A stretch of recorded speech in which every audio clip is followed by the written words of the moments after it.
राजीव की शादी प्रिया से कुछ महीने पहले ही हुई थी। सब कुछ नया नया था, नया घर, नए रिश्ते और सबसे अहम एक नई माँ, उसकी सास शारदा देवी। शुरुआत में शारदा देवी और राजीव के बीच औपचारिक रिश्ता था, आदर और थोड़ी दूरी। शारदा देवी को लगता था कि अब बेटी उसके घर की नहीं रही। राजीव भले अच्छा लड़का था, लेकिन एक माँ को डर रहता है, कहीं मेरी बेटी तकलीफ में तो नहीं। वहीं राजीव को लगता था कि सासू माँ हर बात में दखल देती हैं। एक दिन बात कुछ बढ़ गई। शारदा देवी ने दाल में नमक ज्यादा होने की बात कही और राजीव को बुरा लग गया। उसने कह दिया, मां जी, हर बार घर चलाने के तरीके पर टोका टोकी करना ठीक नहीं होता। शारदा देवी चुप हो गई, लेकिन उनके मन में बात बैठ गई। उन्होंने प्रिया से भी दूरी बना ली। घर में एक अजीब सी चुप्पी छा गई। प्रिया दोनों के बीच पिसने लगी।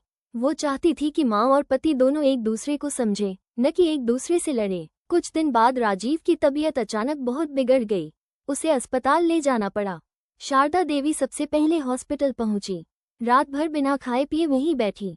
डॉक्टर ने जब बताया कि राजीव अब खतरे से बाहर है, तो शारदा देवी की आंखों में आंसू आ गए। राजीव ने पहली बार देखा, ये औरत सिर्फ मेरी बीवी की माँ नहीं है, यह मेरे लिए भी माँ जैसी ही चिंता करती है।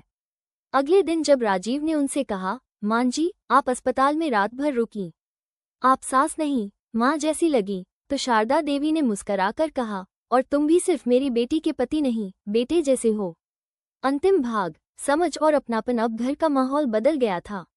राजीव हर रविवार को शारदा देवी के साथ बैठकर पुरानी फिल्में देखता, कभी चाय बनाता, कभी बाजार ले जाता। शारदा देवी अब घर में एक बार फिर अपनी बेटी जैसा सुकून महसूस करती।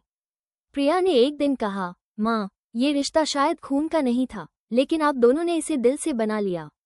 ग्रेजुएशन कैप सीख, रिश्ते खून से नहीं, समझ और अपनापन से बनते हैं।